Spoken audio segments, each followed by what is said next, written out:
Thank you, Mr. Chairman. I'm pleased to rise to speak in these committee stages on the Employment Relations Amendment Bill. I want to go back to some basics, albeit I am addressing myself to clauses in Part 1, but I want to go back to some basics around industrial relations. At the end of 2008, this country voted for a change of government. They voted for a change of government on the basis that some of the best things that the Labor government did in this country in our 9 years in office were going to be retained by the incoming national government, according to the party's promises on the hustings. What we have in this piece of legislation and in every move on industrial law that the National Party has made since it came into office is a concerted attack, a concerted chipping away at the rights of workers, but even more than that, undermining a way of running a society, a way of organising and running a society. And I just want to take a moment to move back from some of the specifics of Part 1 of this bill to talk about some of the principles behind an approach to industrial relations. The Labor government was intent on developing and promoting and sustaining a tripartite approach to industrial relations, and not just industrial relations, but promoting and underpinning an inclusive approach to all of the significant social questions and economic questions in front of the country. And so we engaged with Business New Zealand. We engaged with small businesses. In fact, we set up the Small Business Advisory Group. We engaged with the Council of Trade Unions and those unions that are not affiliated with the Council of Trade Unions, but predominantly with the CTU as the peak body representing the largest number of workers in this country. And we began to build and develop a very stable and very sound structure and basis for an inclusive society. And that is the kind of industrial relations that I aspire to and that I practiced in my time as an industrial relations practitioner, both as a union official and as an employer representative, an employment relations manager. That kind of approach to industrial relations is the only kind of approach that will provide stability. And stability is important for workers. Stability is important because workers need to have the security of a job. They need to know that their job is secure. They need to know that the conditions they are working under, on which they budget week to week, are going to remain the same or improve, not be diminished and cut away, so that suddenly they find themselves with less every fortnight to pay the mortgage than they had before, not more, as we would all like the situation to be. Secondly, Mr. Speaker, stability is important for employers. Employers need to know they have a stable regime, a stable regulatory structure around them in order to plan their operations. This is not about being anti-employer. I think Mr. Woodhouse was keen to paint us that way earlier in the debate.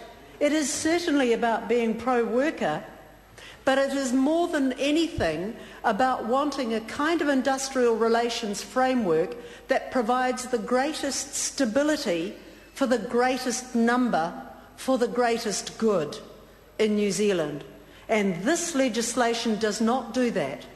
This legislation diminishes, chips away, erodes workers' conditions and workers' rights in a way that we have not seen since the 1990s. And we hoped that we had put the years of the 1990s behind us. It is the short-sightedness or perhaps ignorance of the Minister of Labour currently that there is no understanding of the impact of this steady erosion, Mr Chair. Mr Chair. The Honourable Marianne Street. Thank you, Mr Chair.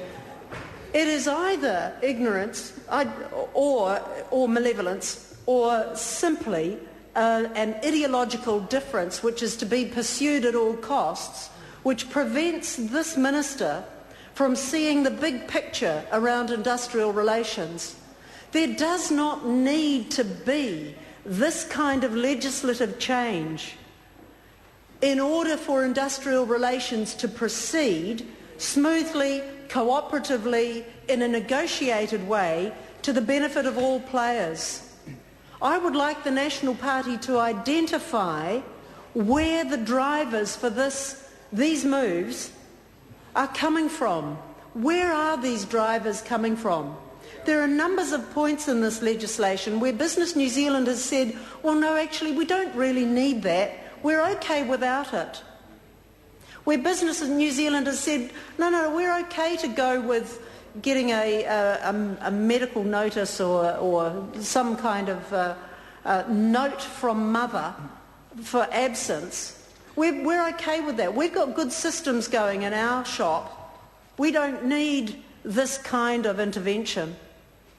The extension of the 90-day trial period to all workplaces in New Zealand is not necessary in our industry because we've got a reasonably good arrangement with our unions. We don't have a problem with giving unions access because we have a good cooperative, not always smooth, but we have a fundamentally respectful relationship with the unions who represent our workers. And so we have no problem with giving unions access. So where have these drivers come from?